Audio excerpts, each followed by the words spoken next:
August 5th, 2025. The skies over Ukraine convulsed. From the north, Russian tanks thundered forward. From the south, Chinese warplanes screamed off the Black Sea. A two-pronged strike synchronized down to the minute meant to rip Ukraine open. Instead, within moments, the assault collapsed into chaos.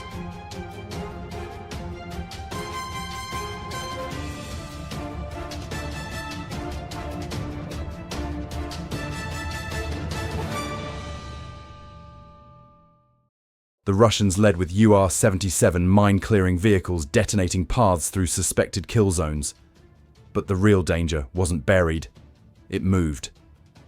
Remote-controlled anti-tank robots, no bigger than a toolbox, darted from irrigation ditches and slammed into the tracks of the lead T-90M. The shaped charge tore through armor, ripping the turret free and hurling it skyward before it crashed in a flaming field. On the coast, Chinese landing craft burst into fireballs before their ramps could even lower. The hunters had become prey. Smoke filled the roads. Fuel trucks erupted in pillars of flame.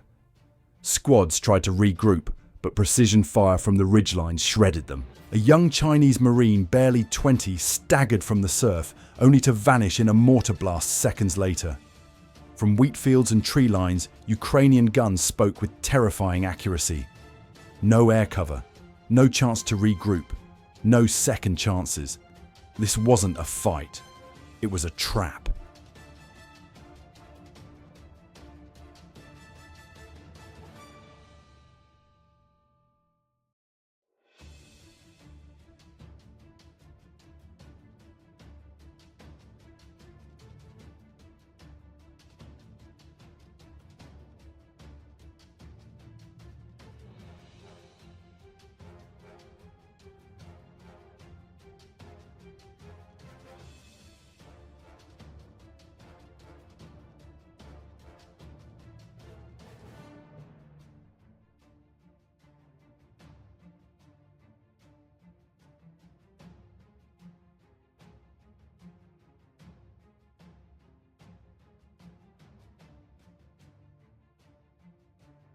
5:42 a.m. The first alarms rang across Ukrainian command posts. From radar bunkers outside Kharkiv to towers near Odessa, the story was the same: two converging offensives, one from land, one from sea. To the south, a Chinese carrier group pushed forward. 10 J-15 fighters roared off the deck, afterburners cutting orange streaks across the dawn. Electronic warfare aircraft jammed the spectrum, aiming to blind every radar along the coast. Amphibious ships packed with 300 naval infantry surged toward shore. To the north, Russia unleashed a mechanized hammer, 50 T-90 DMs, 20 mine-clearers armored carriers stuffed with Wagner mercenaries, all covered by Su-24 suppression jets and Su-34 bombers loaded with bunker busters. It was a billion-dollar strike meant to sever supply lines and carve deep into Ukraine. But the enemy didn't know Ukraine had already seen them coming. The night before, 2 American MQ-9B Sky Guardian drones had silently tracked the advancing formations. Infrared sensors painted a chilling picture. Russians from the north, Chinese from the sea converging. By 10:15 p.m., Ukraine's general staff had convened a crisis cell. Their plan wasn't to meet steel with steel. It was to let the enemy walk willingly into a killing ground. Radars along the targeted corridors were powered down, making the skies look naked and undefended. Artillery repositioned under darkness. Special forces vanished into culverts and barns. And at the core of the trap, 50 mobile anti-tank robots, each carrying a 12-kilogram shaped charge, able to pierce 700 millimeters of composite armor. 5:53 a.m. The Russian spearhead rolled into the undefended zone. The UR-77s cleared nothing. The robots waited. Then, like wolves from cover, they surged forward. One slammed into a T-90M, blowing its turret 50 feet into the air. Chaos spread. 2 following tanks swerved and collided. On the southern coast, Chinese landing craft drew within 1.5 nautical miles of the beaches. Above them, loitering munitions had already locked onto their heat signatures. The jaws of the trap were closing.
5:58 a.m.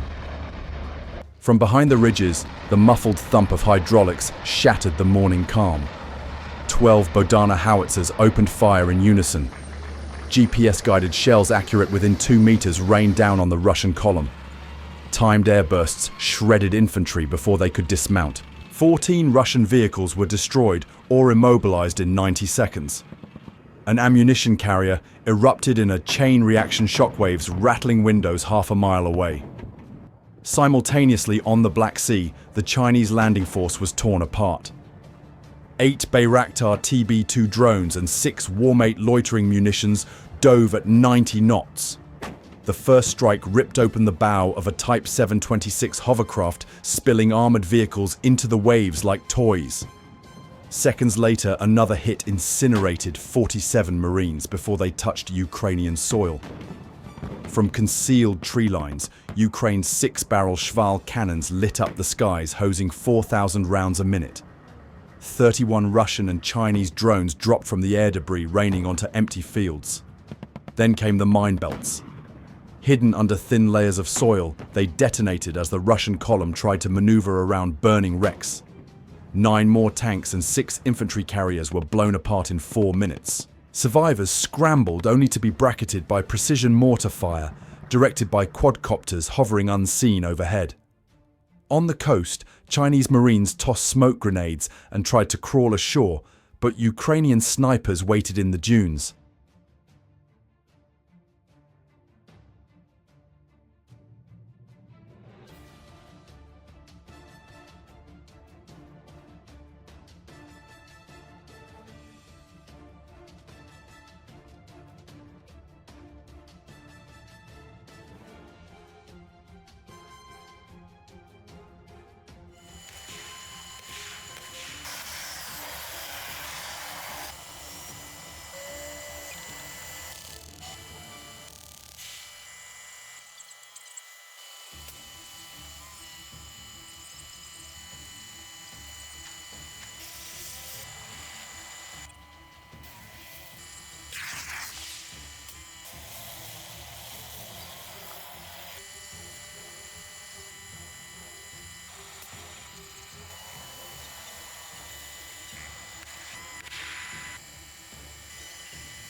6:09 a.m., both spearheads had stalled.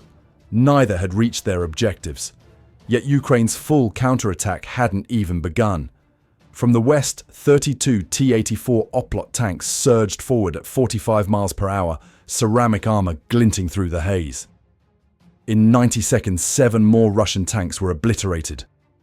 On the flanks, mobile anti-aircraft platforms cut down the last 14 Chinese recon drones in under 2 minutes. From the east, Ukraine's 93rd Mechanized Brigade rose from irrigation ditches under a curtain of Grad rocket fire. The barrages saturated choke points, transforming escape routes into blazing barriers. On the beaches, special forces armed with javelins and NLAWs tore through 6 more landing craft in 5 minutes. Engines exploded, troop compartments erupted, and one vessel's fuel tanks ignited into a plume visible 7 miles away. The Russian survivors tried to reverse out, but the open road ahead was mined at 2-meter intervals. The first blast sheared the tracks off a lead tank. The second killed 9 mercenaries instantly. Within 3 minutes, the road was jammed with wrecks, trapping the rest in an ever-shrinking pocket. From barns and farmyards, hidden mortar teams poured fire onto the clustered infantry. 6:22 a.m., the Russian-Chinese offensive was no longer an attack. It was a rout. But there was nowhere to run. By 6:25 a.m., the battlefield was a cage. In the north, all 50 T-90Ms lay destroyed. Of 500 mercenaries, fewer than 90 remained combat-capable.